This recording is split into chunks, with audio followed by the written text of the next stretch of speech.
Hello everyone, this is SaCola Lehr here, and this is a requested video from a YouTube subscriber, Gospel Music. So thank you, Gospel Music, for reaching out to me and asking me a very important question.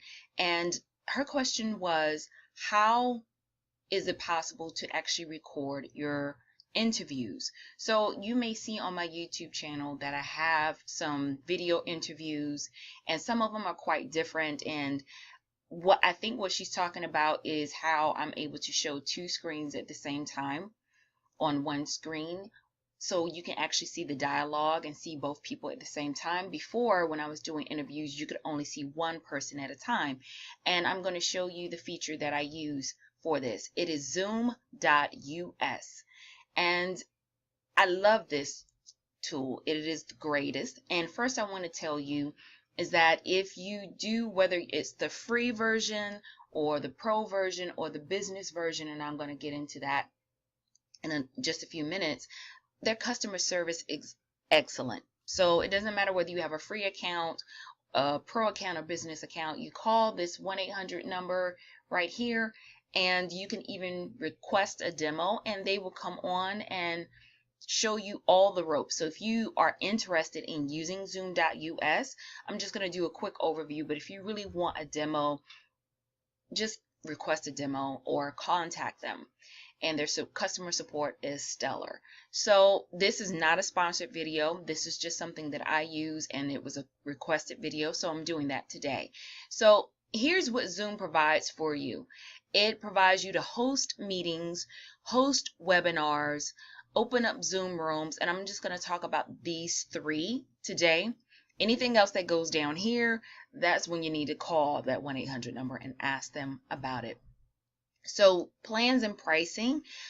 Right now, I'm using the free version. Before, I was using the pro version, which is $14.99 a month. Business version, great for small, medium businesses or even large enterprises, is $19.99 a month. And you have all these great features added on. So here's what you can do. If you're just hosting a meeting, you can host up to 100 participants. If you're doing the free version, I will tell you, when it comes to video conferencing features, you're only allowed to see 5 people at a time. Okay, that doesn't have that here, but from personal experience, trust me, you can only have 5 people visible at a time. Now, you can do unlimited one-to-one meetings. The free version will only allow you to do group meetings up to 40 minutes. And usually when you reach close to 40 minutes, it's going to do a countdown. It's going to send you an alert and say, hey, your 40 minutes are about up. If you go and decide to do the pro version, you have unlimited time. Okay? You can also schedule with Chrome extension. So if you use Google Calendar, when you set up your appointments, you can have a link that shows up in your Google Calendar and say, hey, would you like to make this a Zoom meeting? And you can do all of that there. And this comes with the free version. And then the rest of this you can look at and see for yourself. You all are intelligent people and you can read. So let's get started. So say, for example, I want to go ahead and host a meeting.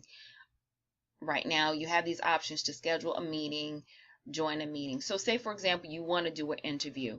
You're going to go ahead and type in whatever your meeting is. You're going to set the time for whatever it is, your duration. But again, because you have the free plan, it's only 40 minutes. And if you want to set up a recurring meeting, that means you're going to meet with your clients every week, or you're going to host an interview every week. When you come on, you have the option to go ahead and have your video on, whether you're going to use a web camera or not. If you want to create a password, you want people to join before you even sign on, you need to click that as well.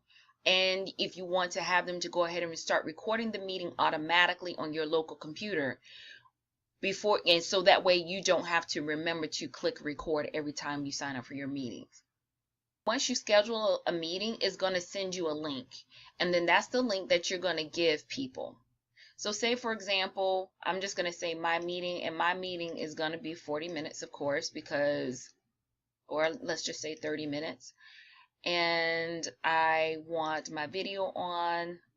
I want participants video on. I want to use both telephone or computer audio so people can join in by telephone or by computer. And I want my host to be able to join before me, and I'm not going to mute them. So I'm just going to click save. And then this is where you're going to see this. You're going to see a link, the join URL. That's very important. This is what you're going to send to your interviewee or whoever you're going to meet with. And you can also copy this invitation here, copy that meeting, send it to them in an email, or you can just send them the link through Facebook Messenger or through Skype. It's totally up to you. But I'm going to go ahead and I'm going to delete this meeting because I'm going to delete this meeting now. And let's just say I want to go ahead and host a meeting. I'm going to keep my video off. I'm going to open up the Zoom launcher. And this is important too. Say, for example, you're having a person that's coming on to do an interview and it's their first time using Zoom. They may have to open up the Zoom launcher. They may have to download something and let it run. And then I'm just going to join. So right now you're not going to see my face at all.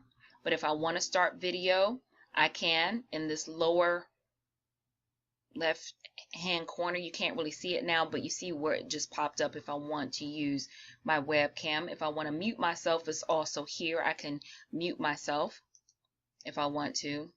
Let me see if I can move my screen down. Here we go. Now you can see it a little bit better. So you have start video, mute. You can invite people. Say, for example, they say, hey, I didn't get the link. I'm here. I'm waiting to get the meeting. How do I join? Even if you've already started it, you can go ahead and just click the invite, and you can send it through Gmail. You can copy the URL. No biggie. If you want to manage participants, you can. You can click mute all, unmute all, or it will give you more options to play an enter or exit chime so you know when people are coming in. But if you've already started your program or your class or your session, you probably don't want that chime to go off. They also include the chat features. Here's something that's very important with Zoom. I've noticed some people do this in the Zoom meetings when there are multiple people in a group. You want to make sure if you're trying to send something to an individual person or to the instructor and you don't want to send it out to everyone, if there were more people in the group, you would click this drop down box and you would select the person and they would get that message privately. Okay? Or you can just say here, you can say allow attendees to chat with host only, and you don't have to, everyone doesn't have to see those messages. So that's important. Sharing your screen is also a great feature. Say, for example, you are doing a tutorial and you may want to show a PowerPoint presentation while you're talking. You can actually do this share screen feature. Ooh, I'm lost for words today. And here's the part where you have your breakout rooms, and you can say assign, say for example you have 8 people, 8 participants, and you want to assign 4 participants into 2 rooms. You have the option to do that automatically or manually and then create the rooms. And then when you're ready to do the breakout rooms, then that's when you would click breakout rooms. And of course, here's the record feature. This is very important. If you want to record, it's recording right now. It's not going to show anything, but say for example, if I did have another participant on, and I'm going to show you an example of that now, you're going to see 2 people side by side. If you want to pause the recording, you can, and you have the option to stop the recording, and you can see this notification that it will be converted into an MP4 when the meeting ends. So hopefully this has helped you. If you have any further questions, please don't forget to leave a comment or send me a message, and give this video a thumbs up if you like it, and have a great day. Talk to you later. Bye.